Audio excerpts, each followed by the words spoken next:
अरे सुनो, जरा इन खाली बर्तनों की तरफ भी देखो। आखिर कब तक हम सिर्फ उम्मीद और भरोसे के सहारे जीते रहेंगे? पूरा गांव हमारी हालत जानता है। हम ही तो वो बदकिस्मत गरीब लोग हैं जिनके घर में महीने के 15 दिन चूल्हा जलता है और बाकी दिन भूखे पेट ही गुजर जाते हैं।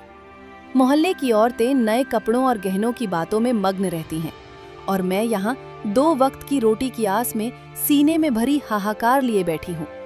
क्या इसी तरह हमारी जिंदगी कटती रहेगी? सुपर्णा, तुम तो सब जानती हो, मैं दिन रात हाड़ तोड़ मेहनत कर रहा हूं। भोर होने से पहले ही जंगल के रास्ते पर निकल जाता हूं और शाम को भारी लकड़ियों का बोझ कंधे पर उठाकर घर लौटता हूं। लकड़ी काटना हमारे पूर्वजों का पेशा रहा है। इसी से अब तक घर का चूल्हा जलता आया है। समय खराब है, ये मैं मानता हूं, लेकिन मेहनत का फल एक ना एक दिन जरूर मिलता है। तुम चिंता मत करो, मैं जंगल के और भी गहरे हिस्से में जाऊंगा जहां अच्छी लकड़ी मिलती है, जो बाजार में ऊंचे दाम पर बिकती है। तुम बस थोड़ा धैर्य रखो, हिम्मत मत हारो, भगवान सब ठीक कर देंगे। धैर्य? इतने सालों से तो मैं सिर्फ धैर्य ही रखती आई हूँ। अब और धैर्य की बात सुनकर सीना भारी हो जाता है। लकड़ी काटने के अलावा भी तो दुनिया में और काम है। तुम जमींदार के पास मजदूरी क्यों नहीं करते या शहर जाकर कोई काम क्यों नहीं ढूंढते? इस जंगल में भारी लकड़ी काटते काटते तुम अपना शरीर ही तोड़ रहे हो। गरीबी तो कम नहीं हो रही। मैं अब ये भूख सहन नहीं कर पा रही हूँ। मेरी चाहत बहुत छोटी है, बस दिन में 2 वक्त पेट भर खाना और चैन की नींद। ये डर न रहे कि कल क्या खाएंगे। ठीक है सुपर्णा, अगर तुम्हें लगता है कि मेरी मेहनत कम पड़ रही है तो आज से ही मैं दूसरा काम भी तलाश करूंगा। सुबह जंगल जाकर लकड़ी काटूंगा, फिर घर लौटकर जमींदार के पास जाऊंगा। देखूंगा मेरे लिए कोई काम है या नहीं। मैं तुम्हारी आंखों में आंसू नहीं देख सकता। मैं वचन देता हूं, मैं हार नहीं मानूंगा। आज का दिन जैसे तैसे काट लो। शाम को जब लौटूंगा कोशिश करूंगा कोई अच्छी खबर लेकर आऊं। अब तुम मुस्कुराओ, तुम्हारी मुस्कान ही मेरे लिए सब कुछ है। तभी दरवाजे पर दस्तक हुई। केशव उठकर दरवाजे की ओर बढ़ा। दरवाजे पर एक वृद्ध साधु खड़े थे। उनके सिर के बाल सफेद हो चुके थे, शरीर शांत था, आंखें चमक रही थीं। पुत्र, क्या यह थका हारा पथिक एक गिलास ठंडा पानी पा सकता है? मैं बहुत दूर से चलकर आया हूं। अब शरीर साथ नहीं दे रहा। गला सूख कर लकड़ी हो गया है। पैरों में दर्दनाक छाले पड़ गए हैं। यदि तुम्हारे पास थोड़ा सा भी भोजन हो तो इस वृद्ध पर दया करो। मुझे राजसी भोजन की इच्छा नहीं है, बस इतना कि थोड़ी शक्ति पाकर फिर यात्रा शुरू कर सकूं। भगवान तुम्हारी इस करुणा को कभी व्यर्थ नहीं जाने देंगे। तुम्हारा घर सुख और समृद्धि से भर जाए। प्रणाम महाराज, आप मेरे द्वार पर आए, ये मेरा सौभाग्य है। लेकिन कैसे कहूं कि आपको भोजन कराने के लिए मेरे पास एक दाना भी नहीं है। मैं और मेरी पत्नी कल से भूखे हैं। इस घर में सिर्फ खालीपन और गरीबी की आहें हैं। फिर भी एक बात निश्चिंत होकर कह सकता हूं, मैं आपको प्यासा नहीं जाने दूंगा। अभी ठंडा पानी लाता हूं। भोजन न दे पाने के लिए मुझे क्षमा करें। पुत्र, मन छोटा मत करो। दान के लिए धन की प्रचुरता नहीं, शुद्ध हृदय चाहिए। तुम्हारी आंखों में जो ममता और सच्चा आतिथ्य है वह कई व्यंजनों से भी अधिक मूल्यवान है। भूख में भी जो तृप्ति तुमने दी वह दुर्लभ है। पानी ले आओ, वही मेरे लिए अमृत है। इंसान का असली परिचय उसके व्यवहार से होता है। अभाव में भी तुमने अतिथि धर्म निभाया, यह सराहनीय है।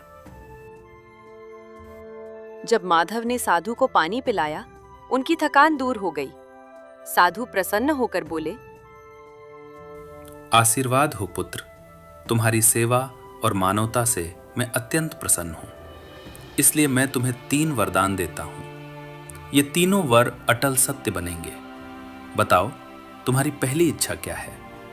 लेकिन याद रखो, वरदान पाना ही सब कुछ नहीं है, उसका उपयोग कैसे करते हो यही असली पहचान है। धन, ऐश्वर्य, लंबी आयु, रोग मुक्त जीवन, जो चाहो मांग सकते हो। बताओ पुत्र, तुम्हारी पहली इच्छा क्या है? महाराज, आपने मुझे एक कठिन परीक्षा के सामने खड़ा कर दिया है। सच कहूं तो मांगने लायक मेरे पास बहुत कुछ है, लेकिन आज मैं लोभ के रास्ते पर नहीं चलना चाहता। मैं बुद्धि के प्रकाश का सहारा लेकर आगे बढ़ना चाहता हूं। यही मेरा पहला वरदान है, ये कुल्हाड़ी, जिसे मैं अपनी जान से भी ज्यादा चाहता हूं, जिसके साथ मेरी मेहनत, संघर्ष और जीवन की कहानी जुड़ी है। मैं चाहता हूं कि जो भी इसे हाथ में ले, वो मेरी अनुमति के बिना इसे कभी छोड़ ना सके, और यदि वो इसे चलाना शुरू करे तो जब तक मैं न कहूं, उसका हाथ रुक ही ना पाए। क्या आप मुझे ऐसा विचित्र वर दे सकते हैं? मुझे पता है ये एक अजीब मांग है, लेकिन मुझे विश्वास है कि एक दिन यही वरदान मेरी सबसे बड़ी शक्ति बनेगा। हाँ पुत्र, यह निसंदेह एक अजीब मांग है, फिर भी वचन तो वचन होता है। आज से यह कुल्हाड़ी तुम्हारे आदेश की दासी होगी, तुम्हारी इच्छा ही इसकी नियति होगी। अब देर मत करो, अपनी दूसरी इच्छा भी बताओ। याद रखो, तुम्हारे पास अब केवल 2 अवसर शेष हैं। क्या तुम सोने की खान चाहते हो, या ऐसा महल जिसकी चोटी बादलों को छूती हो?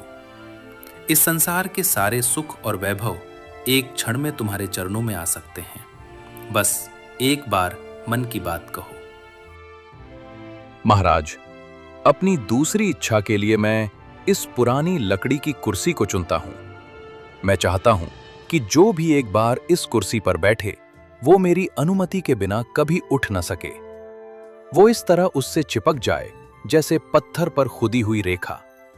चाहे वो कितना ही शक्तिशाली क्यों ना हो, मेरी इच्छा के बिना उसे हटाना असंभव हो जाए। यही मेरी दूसरी प्रार्थना है। मुझे विश्वास है आप इसे भी पूर्ण करेंगे। तुम्हारी सोच किसी साधारण मनुष्य जैसी नहीं है माधव। यह वरदान भी तुम्हें दिया जाता है। अब शेष है तुम्हारी अंतिम इच्छा। सोच लो, क्या तुम अपनी गरीबी सदा के लिए समाप्त नहीं करना चाहते? क्या तुम दीर्घायु और रोग मुक्त जीवन नहीं चाहते? यह तुम्हारा आखिरी अवसर है। इसके बाद मैं अदृश्य हो जाऊंगा और फिर कभी हमारी भेंट नहीं होगी। इसलिए सोच समझकर अपनी तीसरी इच्छा बताओ और स्वयं अपने भाग्य का निर्णय करो। महाराज, तीसरी और अंतिम इच्छा के रूप में मैं चाहता हूं कि इस पुराने चमड़े की थैली के भीतर जो कुछ भी रखा जाए, चाहे वो सोना हो, कोई वस्तु हो या कोई जीवित प्राणी, मेरे अलावा कोई भी उसे बाहर ना निकाल सके। थैली के गहरे अंधकार में वे तब तक बंद रहें जब तक मैं स्वयं उन्हें मुक्त न करूं। यही मेरी अंतिम इच्छा है। तुम्हारी सोच सचमुच किसी साधारण मनुष्य जैसी नहीं है माधव। तुमने विचित्र इच्छाएं मांगी, लेकिन वचन के अनुसार तुम्हारी तीनों इच्छाएं पूर्ण हुई। याद रखो पुत्र, वरदान तभी वास्तविक शक्ति बनता है जब उसे सही समय और सही बुद्धि से उपयोग किया जाए।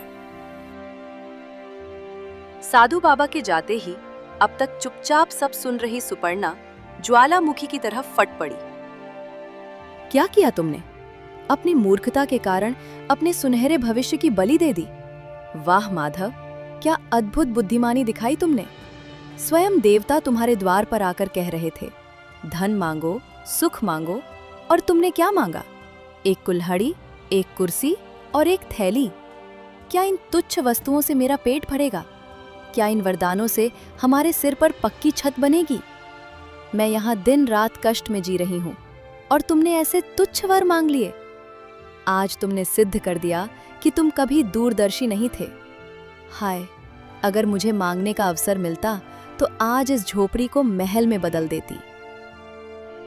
सुपर्णा, जो तुम देख रही हो वे केवल साधारण वस्तुएं हैं, लेकिन मैं उनमें एक अदृश्य सुरक्षा कवच देख रहा हूं। सीधी राह से पाया धन टिकता नहीं, लेकिन बुद्धि से अर्जित संपत्ति सदा साथ देती है। मुझ पर विश्वास रखो, ये तीनों वरदान एक दिन तुम्हें सब कुछ देंगे। जो भी तुम चाहोगी सब मिलेगा। मैंने जो मांगा है उसके पीछे एक गहरा रहस्य है, जिसे समय आने पर तुम स्वयं समझ जाओगी। अभी शांत हो जाओ, क्योंकि आगे हमारे जीवन में बड़े और कठिन रास्ते आने वाले हैं।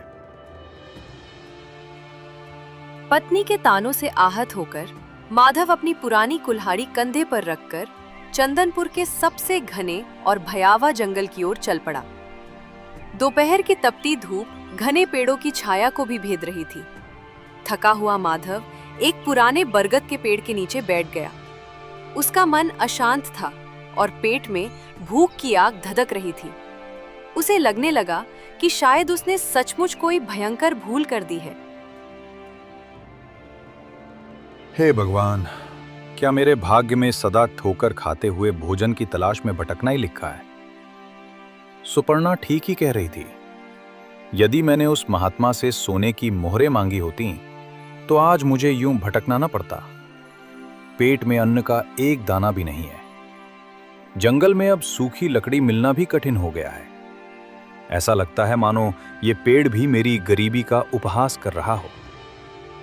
मैं किस मुंह से घर लौटूं? वहां तो सिर्फ खाली बर्तन और पत्नी की अंतहीन शिकायतें ही मेरा इंतजार कर रही हैं। तभी झाड़ियों के पीछे से एक अजीब सा बूढ़ा आदमी बाहर आया। उसके चेहरे पर एक रहस्यमयी टेढ़ी मुस्कान थी। वह धीरे धीरे माधव की ओर बढ़ने लगा। माधव ने ध्यान दिया कि उस वृद्ध के कदमों की आहट बिल्कुल सामान्य नहीं थी। उसकी चाल में जैसे कोई अनजाना रहस्य छिपा हो। अरे युवक, इस भयानक जंगल में यूं उदास होकर अकेले क्यों बैठे हो? तुम्हारी आहों से तो इस जंगल के पत्ते भी सूखने लगे हैं। क्या बात है? क्या पत्नी ने तुम्हें घर से निकाल दिया है? या गरीबी का भूत अब भी तुम्हारा पीछा नहीं छोड़ रहा? देखो, मैं इस जंगल का बहुत पुराना निवासी हूँ। इंसानों के दुख दर्द की गंध मैं दूर से ही पहचान लेता हूँ। तुम्हारी हालत देखकर मुझे दया आ रही है। यदि तुम चाहो तो मैं एक क्षण में तुम्हारी सारी गरीबी दूर कर सकता हूँ, लेकिन बदले में तुम्हें मेरी एक छोटी सी शर्त माननी होगी। बताओ, क्या तुम सच में अपनी किस्मत बदलना चाहते हो? प्रणाम महाशय, आप अचानक इस घने जंगल में कहां से आ गए? और आपको कैसे पता चला कि मैं अपनी पत्नी के कारण बहुत चिंतित होकर यहां बैठा हूं? आपकी बातें कुछ अलग सी लग रही हैं। आप तो साधारण मनुष्य नहीं लगते। क्या आप वही मायावी राक्षस हैं जिसकी कहानियां हमारे बुजुर्ग सुनाते थे, जो लोगों को लालच देकर सब कुछ छीन लेता है? आपसे बात करते हुए मुझे डर लग रहा है। फिर भी मेरी जिज्ञासा शांत कीजिए।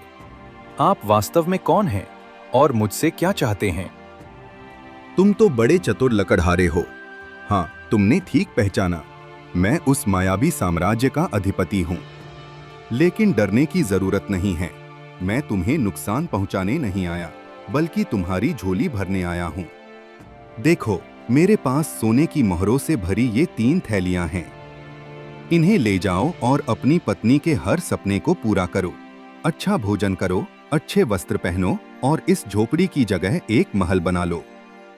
बदले में मैं सिर्फ इतना चाहता हूँ कि आज से ठीक 1 वर्ष बाद तुम्हें मेरे साथ मेरे लोक में चलना होगा, और उस 1 वर्ष के अंत में तुम्हें मेरी रास्ता स्वीकार करनी होगी।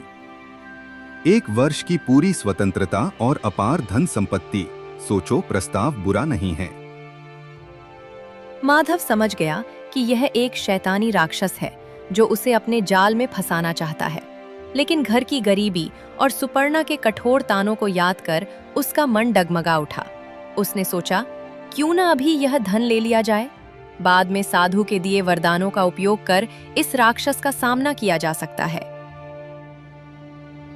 प्रभु, आपकी बात सच है। रोज भूखे मरने से अच्छा है कि 1 वर्ष राजाओं की तरह जीवन जिया जाए।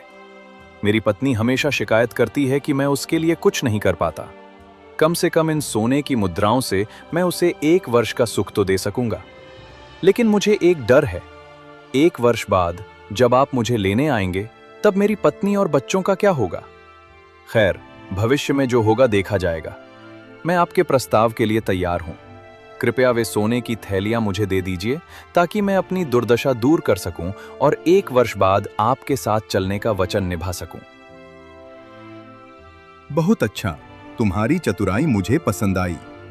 ये लो, सोने से भरी 3 थैलियां। इनमें इतना धन है कि 7 पीढ़ियां भी बैठकर खाएं तो खत्म न हो। जाओ, अपने जीवन का हर पल आनंद से बिताओ, खुशियां मनाओ, दान पुण्य करो, जो मन चाहे करो। लेकिन याद रखना लकड़हारे, ठीक 1 वर्ष बाद इसी स्थान पर, इसी समय मैं तुम्हें लेने आऊंगा। यदि भागने की कोशिश की तो मेरे क्रोध से पूरा गांव भस्म हो जाएगा। अब जाओ और अपनी पत्नी को यह सुखद समाचार दो। हमारी भेंट ठीक 1 वर्ष बाद होगी। तब तक के लिए विदा। सुपर्णा, सुपर्णा, देखो तुम्हारे लिए क्या लाया हूं।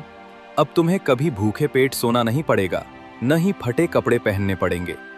देखो, बाजार से तुम्हारे लिए रेशमी वस्त्र और बेहतरीन पकवान लाया हूं। और यह देखो, सोने की मोहरों से भरी थैलियां। अब हम इस पुरानी झोपड़ी को तोड़कर एक राजसी घर बनाएंगे। पूरे चंदनपुर में हमसे धनी कोई नहीं होगा। अब मुस्कुराओ और यह रूठना छोड़ दो, क्योंकि तुम्हारे पति ने तुम्हारी हर इच्छा पूरी करने का रास्ता ढूंढ लिया है। ये सब क्या है? सुबह तो तुम्हारे पास एक कौड़ी भी नहीं थी और दोपहर होते होते तुम सोने की थैलियां लेकर लौट आए। क्या तुमने कहीं चोरी की है या किसी की हत्या की है? इतना धन तुम्हें प्रेम से कौन दे सकता है? ये मिठाइयाँ, ये कपड़े, सब देखकर मेरा सिर घूम रहा है। मुझे सच सच बताओ, ये धन कहाँ से आया? कहीं ऐसा तो नहीं कि इस सुख के बदले हमें बहुत बड़ी कीमत चुकानी पड़े? तुम्हारी आंखों में वह खुशी मुझे दिखाई नहीं दे रही जो इतनी अपार संपत्ति पाकर होती है। तुम बहुत ज्यादा सवाल कर रही हो। मैंने कोई चोरी नहीं की। जंगल में मुझे एक बहुत बड़ा काम मिला है। उसी काम के लिए मालिक ने मुझे ये अग्रिम धन दिया है। उन्होंने कहा है कि 1 साल तक मैं निश्चिंत होकर आराम करूं, फिर वापस उनके काम पर लौट जाऊं। अभी सिर्फ इतना समझ लो कि हमारे अच्छे दिन आ गए हैं। आने वाले 1 साल में हम वो सब करेंगे जो हमने कभी सपने में भी नहीं सोचा था। भविष्य में क्या होगा इसकी चिंता आज क्यों कर रही हो? अभी तो बस इस भोजन का आनंद लो और सुख से रहो। बाकी सब मुझ पर छोड़ दो।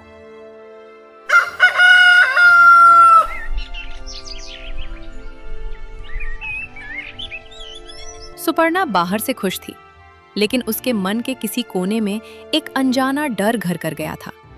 समय अपनी गति से आगे बढ़ता गया। कुछ दिनों बाद उसने कहा, माधव, आज तो साल का आखिरी दिन है। तुम सुबह से पागलों की तरह इस पुरानी कुल्हाड़ी को क्यों घिस रहे हो?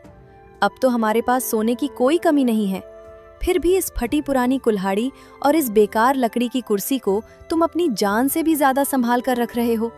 मुझे सच सच बताओ, वो मालिक कौन है जिसने तुम्हें इतना धन दिया, और आज वो तुम्हें कहाँ ले जाने वाला है?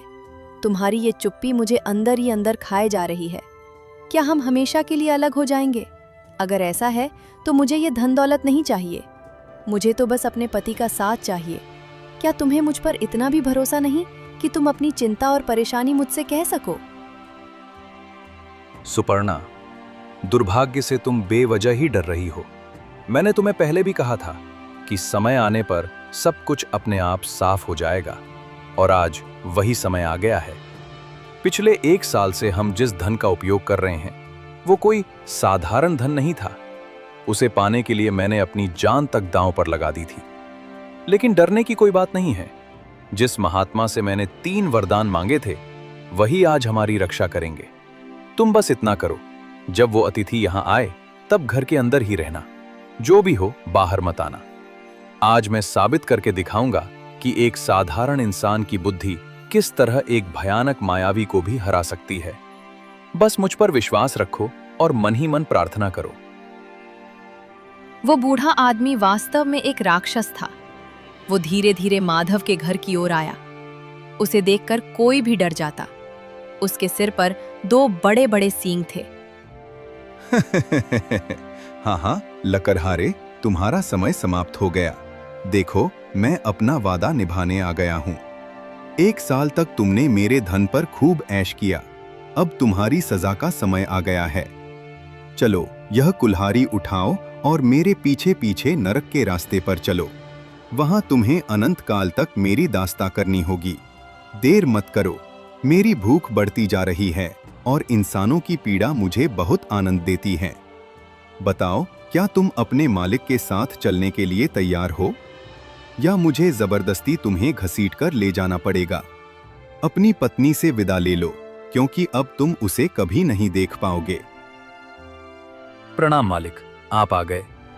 मैं तो आपका ही इंतजार कर रहा था। बताइए, मैं अपने वचन से कैसे पीछे हट सकता हूं? आखिर आपने मुझे 1 साल तक राजाओं जैसा जीवन दिया था। वो एहसान मैं कभी नहीं भूलूंगा। मैं पूरी तरह आपके साथ चलने के लिए तैयार हूं। लेकिन मालिक, जाने से पहले मेरी एक छोटी सी विनती है। देखिए, अपने बच्चों के लिए मैंने ये लकड़ियां इकट्ठी करके रखी हैं, ताकि मेरे जाने के बाद सर्द रातों में उन्हें ठंड ना लगे। बस यही मेरी प्रार्थना है। मैंने पहले ही काफी लकड़ियां जमा कर ली हैं, सिर्फ थोड़ी सी लकड़ी काटना बाकी है। अगर आप अपनी महान शक्ति से इन 2-4 लकड़ियों को काट दें, तो मैं निश्चिंत होकर आपके साथ चल सकूंगा। ये तो आपके लिए एक पल का काम है। क्या आप अपने इस तुच्छ सेवक पर इतनी सी कृपा नहीं करेंगे? इंसान भी कितना भावुक होता है, जाते जाते भी लकड़ी की चिंता नहीं छोड़ता। अच्छा, यह खिलौने जैसी कुल्हाड़ी मुझे दो। देखो, मैं कैसे एक ही वार में सब तोड़ देता हूं। लो, ये लो। अरे, यह क्या हो रहा है? यह कुल्हाड़ी मेरे हाथ से क्यों चिपक गई? मैं इसे छोड़ना चाहता हूं, लेकिन यह मेरे हाथ को कसकर पकड़े हुए है। मेरा शरीर अपने आप कांप रहा है। मैं रुकना चाहता हूं, लेकिन मेरे हाथ रुक ही नहीं रहे। लकड़हारे, तुमने क्या जादू किया है?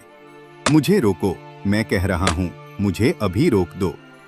अभी रोक दो, नहीं तो मैं इस पूरी जगह को नष्ट कर दूंगा। काटिए मालिक, काटते रहिए। अभी तो बहुत सारी लकड़ियां बाकी हैं। शायद आप भूल गए कि इस कुल्हाड़ी को जो एक बार पकड़ लेता है, वो मेरी अनुमति के बिना इसे कभी छोड़ नहीं सकता। और जब तक मैं न कहूं